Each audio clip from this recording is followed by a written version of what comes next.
So today I am going to be looking at some strategies that you can help other people with their time investment and their time strategies to help you. I would be really interested to find out in the comments how you've used my suggestions and my strategies and how you shared them and how you've adapted them so you can use them as well. Don't forget, all these things I talk about are only frameworks, they're only ideas that have been pulled together from lots of other people, and I've thrown in my ideas as well. So please add your ideas and share. And by sharing, you basically give confidence to other people so they can share and they can try the strategies for themselves.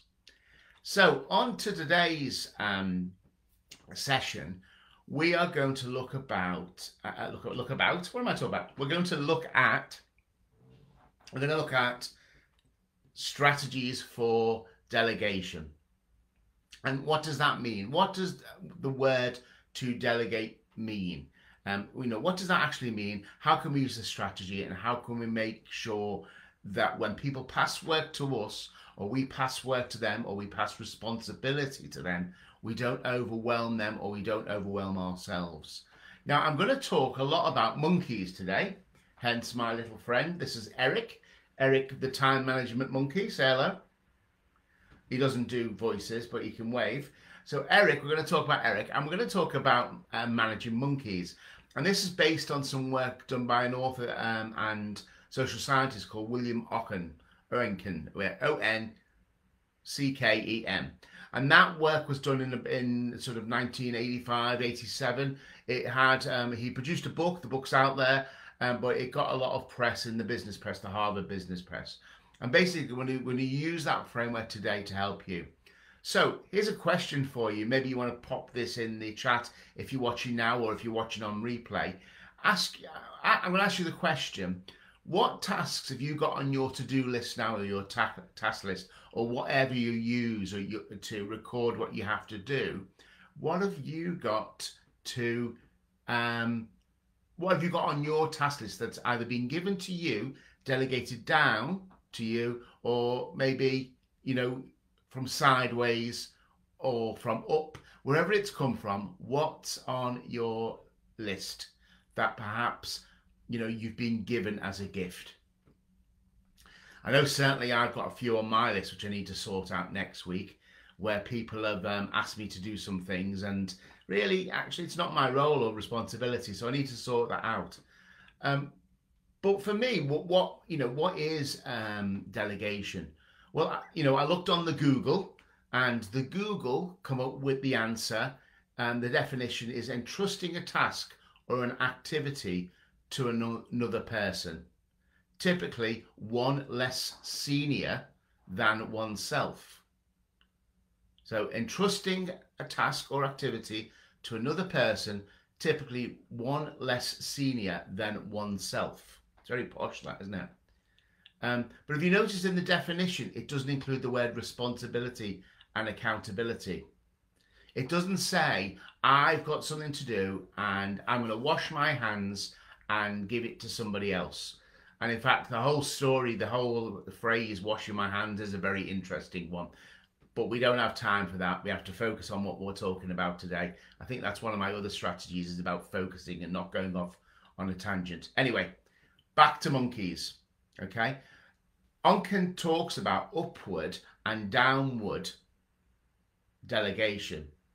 And he talks about this in monkeys. So he says monkeys can either leap up or they can leap down. So like the visuals here, up and down. And what they do is they leap onto you and they stick onto you. They're on your back. They stick onto your back, these monkeys. And I've only got one Eric. I've got two or three. So Eric now is stuck on me because somebody has given me him as a monkey. And where do they come from? They come from basically your subordinates, people below you, or your boss, or from sides from your family. They also come to you on the side. And when they come to you on the side, I call these secret monkeys. These little secret monkeys that come along, and when somebody says to you, can you do me a favor? Can you just do this for me quickly? those little monkeys. It's not the question, can you help me? It's, can you do this for me? And you've got to watch those side monkeys. How many side monkeys have you got on your list? Monkeys can be big and they can be small. So they can be, you know, just while you're down the shops, can you get me this? Which I suppose is small. Or I've got this project to do and I'm going to pass it to you.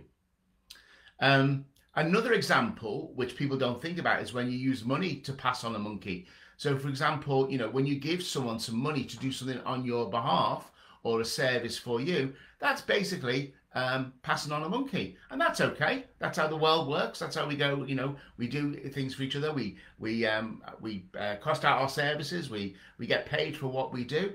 But, you know, the great thing about the money monkey, when you pay money for the monkey or when you pay money for services, you've got an expectation and you're setting it out.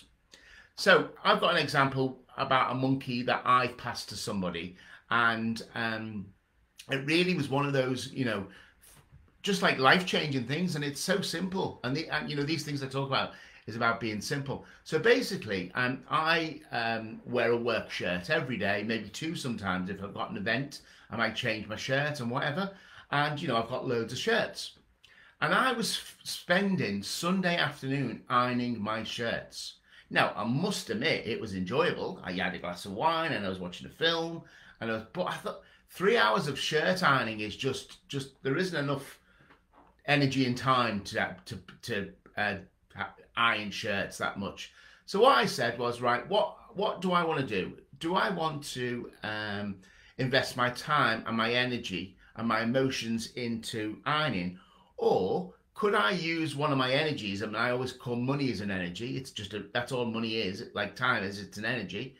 Could I swap that energy for something else? So I decided that I basically would bundle all my shirts up. I'd take them to be ironed, and they come back lovely, and they come back with the hangers.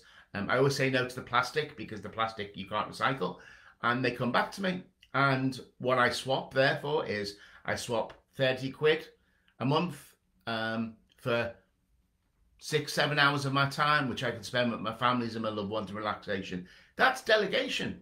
That's delegation. And why does it work? It's because I'm clear what I want. I'm paying you 30 quid to iron my shirts. I expect my shirts to come back nice and neat and lovely, and they look in my, and you know, it's all done and everything, and I recycle the hangers and all that.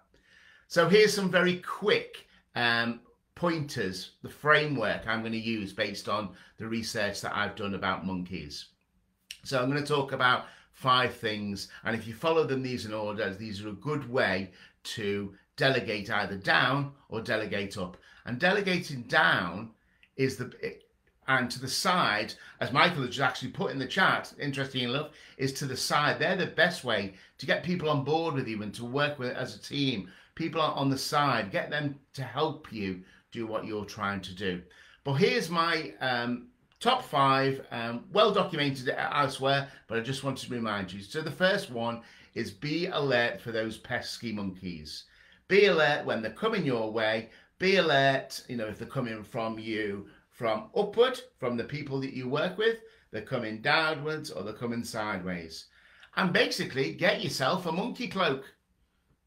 You know, think about the program and the phrases that you hear, you know, listen out for them. So when people say to you, can you just do me a favor? Just ask them, what is the favor? You know, have I got the time to do it? Why can't you do it? Is there any way I can help you do it? Ask those sort of questions, so you're embracing that monkey, but you're saying, no, I'm going to give you the monkey back. So you've got to try and protect yourself from those pesky monkeys. You know, you often get your boss maybe coming in and saying, I need you to do this now. Well, I think one of the great phrases that I've used in the past is, I can do it now, but I've got these other things that are priority for me. Which one would you like me not to do so I can get this done? On time, of quality, for what you need. So number 1 is be alert for those pesky those monkeys. Number 2 is this now process of when you do delegate or when someone delegates to you. The first thing is what you've got to do. You've got to describe the monkey, name the monkey. So I've told you this is Eric, and he's the monkey that I have. So what's the job you want someone to do or someone's asking you? Ask for detail. Explain what needs to be done and how it needs to be done and when it needs to be done by. So you're describing the monkey. Number 3 in what I'm talking about in the process is who actually owns the monkey. Who is taking responsibility for the monkey? And as I said earlier, delegating down is a really great strategy. You know, who can that monkey go to that's at the lowest in the organization? But you know, they must have the ability to do it, or you must give the training for them to do it. Okay? Who owns the monkey? Where in the organization does it sit? And what are the next steps for the action to be taken on the monkey? So number 1 is be alert for those pesky monkeys. Number 2, describe it in detail. Number 3, who is the monkey's owner? Number 4, now I love this one. This is the one for me as somebody who works with people and training in education, development and empowerment, is helping people gain skills, okay? Gaining skills, right? So basically, this is number 4 in the process called ensuring the monkey. Be explicit. What level is it going at? Who are you giving the trust to do this on your behalf? Don't set people up to fail, okay? They need to be stretched and challenged, but they don't need to work in the danger zone. And you might have heard of this idea. We all have a comfort zone where we're all comfortable and we're all okay and everything's fine and everything's lovely. And then you have the stretch zone. I'm going to stretch Eric now. Look at that. Sorry if anybody's monkey lovers, I'm stretching Eric. The stretch zone is where we learn, where we try out things, where we explore, where we ask for help. That's called the stretch zone. So if you're going to give someone one of your monkeys, ensure that you're giving them in the stretch zone where they can learn. In the world of work now, we have people called apprentices, and apprentices, and the whole sort of apprenticeship scheme is about, 80% of their job is in their job, and that's their learning, and 20% is what's called off the job, which is where they're learning sort of maths and English and other skills, and maybe going to a local college or a training partner to learn things, okay? But all through that learning process, they need to be in the stretch zone, not in the comfort zone. There's no point in telling an apprentice how to use a lathe or a particular piece of machinery if they can already do it. What they need to do is use different types of machineries in different ways. So that's making sure that when you delegate to someone, that you delegate it in the stretch zone, so they get something out of it. They get something out of it. What you have to avoid is frightened monkey syndrome. Don't want to frighten those monkeys, do we? That's when basically you've given something to someone and they go into overwhelm, and you can see it on their faces shaking. So watch that overwhelm. He's all right, don't worry. Because when you're in overwhelm, you get reluctance and defiance, and then you get very angry monkeys. And if you've ever seen Planet of the Apes, then you don't want to go into Planet of the Apes, okay? So explain that the monkey has to be fed with time and energy. Make sure meal times are regularly scheduled and everything's okay. So number 4 is a big thing, ensure the monkey. You're basically ensuring the monkey's health. You're ensuring its mental well-being with it being stretched and challenged, your physical well-being, so there's time to do it, etc. And the last monkey, number 5 in the process, is check on the monkey. Check that the monkey's okay. Keep going back to the people that you've delegated to and check that everything's okay, because they are doing something on your behalf. As I said at the start, you're not washing your hands of this. You're not shirking responsibility. You are asking and helping and working with people so they can do things on your behalf. Make sure you're explicit with your instructions and make sure you talk about the next steps. And if you remember, when we talked about time management, and I talked about the 5 Ds, the last D was delegate. Go back and have a look if you can on the video for that.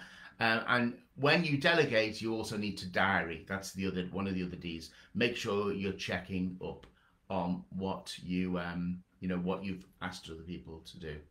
So I've used the monkey analogy for years, and I think it's really great because what it does is it names a behavior. It talks about it in a fun and interesting way. Everybody understands it. In fact, what I've actually done in the past, and you might want to consider this, I've actually bought monkeys for my managers that I've worked with, where they can put it on their desk and everybody sees the monkey and you can have a bit of a laugh about it. And when somebody comes in your office and says, can I just, or will you just, you can point at the monkey and you all know what you talked about because you've named the monkey. Everybody knows who Eric is. I've also done this with kids. I've talked about the monkey and the story of the monkey, and made it a bit of fun like that, even thrown the monkey at them and talked about giving people jobs. And what I've done with the kids is traded monkeys. So I've said, if you help me, if you help me fold your clothes and put them away, which is your monkey, your responsibility, I will help you do this. Or if I help you, sort of put your clothes away and fold them up, and you learn how to fold them up, that's the monkey stretch zone, then I will help you do this, or whatever. It's important you don't reward. It's not about fold your clothes and here's some reward. It's about what can we do for each other and what we can work together. So it's all about responsibility. It's all about accountability, and people learn by that. So to end, just to give you the reminders of what we've talked about be alert for those pesky monkeys. Number 2, describe the monkey. Number 3, who owns your monkeys? Number 4, insure the monkey. And number 5, check up on the monkey to see if it's okay. Lastly, of course, celebrate your monkeys. Use the metaphor. Monkeys, when they're happy and when they're content and complete, are the best monkeys. So I hope you've enjoyed me and Eric's time management tips on delegation.